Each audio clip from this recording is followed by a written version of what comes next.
Hello guys, welcome to Jim Apologetics. This is of course your host Jim, and today I just want to talk briefly about Byzantine Rite Catholics. These are Eastern Catholics, fully in communion with Rome.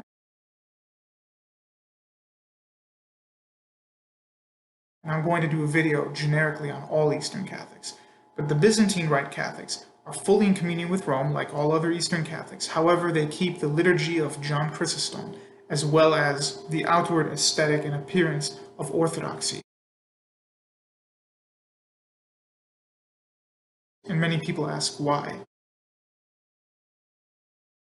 The reasoning is that many of these Eastern Catholics, these Melkites and other Byzantine Rite Catholics, many of them found in Eastern Europe, such as the Ukrainian Catholic Church, the Greek Catholic Church, the Melkite Church. You see that in the Middle East, a lot of areas like in Syria, Jordan, and Lebanon. You have Melkites who are Greek Catholics.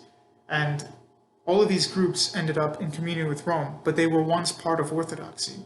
And what happened is that after the schism of 1054 AD, we see various attempts of the Latins trying to bring the Orthodox back. And I know a lot of Orthodox will say, hey, we want to bring one faith back. But if you read history, it's mostly the Latin or Roman Catholics trying to bring the Orthodox back, and the Orthodox refusing. And so they try and they try, and this goes on for many centuries. And eventually, the Latins say, well, we'll just take as many as we can get for now. And so the Eastern Catholics, the Byzantine rites, are ones that used to be Orthodox, used to be what you would call Greek or Russian Orthodoxy. They came back into the fold and became fully in communion with Rome. They kept their traditions and they're fully autonomous churches, but in communion with Rome. Those who are familiar with politics would know what an autonomous zone is. Imagine that, but for the church. You have the main Roman church, and you have the autonomous zone, or the autonomous churches, which keep their traditions, have their own local jurisdiction, but at the end of the day are loyal to Rome and have to follow at least the base ideas of what the Roman Catholic Church teaches. For example, I believe that in a Melkite or Byzantine Rite divine liturgy, obviously it's the John Chrysostom liturgy, so it's not the same liturgy as Roman Catholics are used to, first of all. Second of all, their Eucharist actually looks different, because I think they have the leavened bread. And then when it comes to talking about the Holy Spirit, the Byzantine Rite Catholics will say, proceeds from the Father, whereas Roman Catholics say from the Father and the Son. That doesn't mean that the Eastern Catholics 100% disagree and say the Roman Catholics are wrong. In fact, the entire reason the Catholics even say it is just out of emphasis. It's not like this is some kind of massive theological issue. In fact, the reason Orthodoxy and Catholicism split is really not about that clause at all. But the Catholics mention it to put the emphasis on the Son Christ. And the Eastern Catholics, the Byzantine rites, don't mention it, but that doesn't mean they're in disagreement theologically. They're not in disagreement theologically whatsoever. It's just their tradition that they're keeping. Many of the traditions they keep from their attire. You see a lot of Eastern Catholics still have the beard and everything. They dress the way an Orthodox would. They have the iconostasis, all of this stuff.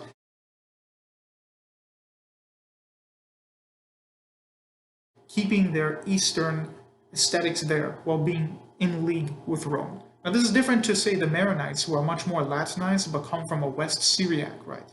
So within Catholicism, you have Catholic Church up here, you have Roman Catholics, which are like 99% of all Catholics.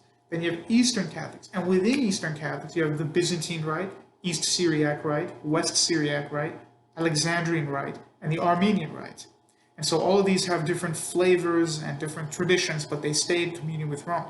So to answer the question, because I was asked this, why do Byzantine Rite Catholics look so much like Orthodox, is because they were Orthodox and they decided the church in Rome is the one true church. We want to be with them, but we do want to keep our liturgy. We want to keep our tradition, but we want to say your theology is the one we're following. You are the one true church, and we're going to follow you and be brothers with you, or sister churches, without having to change our local culture, our divine liturgy, our aesthetics, but our theology and our spirituality. We're going to keep everything the way it is, but we agree theologically with you, and we agree that you are the authority of Christianity on this earth. That is the purpose of them rejoining. And many Eastern Catholics, Byzantine Rite Catholics, were persecuted by the Tsar of Russia throughout different periods of time for allying back with the church. Not just for that, but sometimes the Tsar would try to put an Orthodox head of church into a Byzantine Rite Catholic church. And of course, that would cause problems and people would get killed for those kind of things. So it was a very serious issue. It wasn't as simple as flicking on a light switch. So that's the Byzantine Rite Catholics. I've already talked about the Maronites, but I'm going to bring them up again in another video. And I'm going to talk about all the Eastern Catholic rites, what are their differences, what are their similarities, and whether or not you should attend one if you are Catholic. So thank you guys for all watching, and I'm going to be producing much more content on here. I know it's been kind of a lull lately, and I've deleted a lot of old videos because I want to redo them with more knowledge that I have now. But I'm going to be uploading multiple times a week, not just once in a while. So thank you guys for watching. Please like, comment, and subscribe.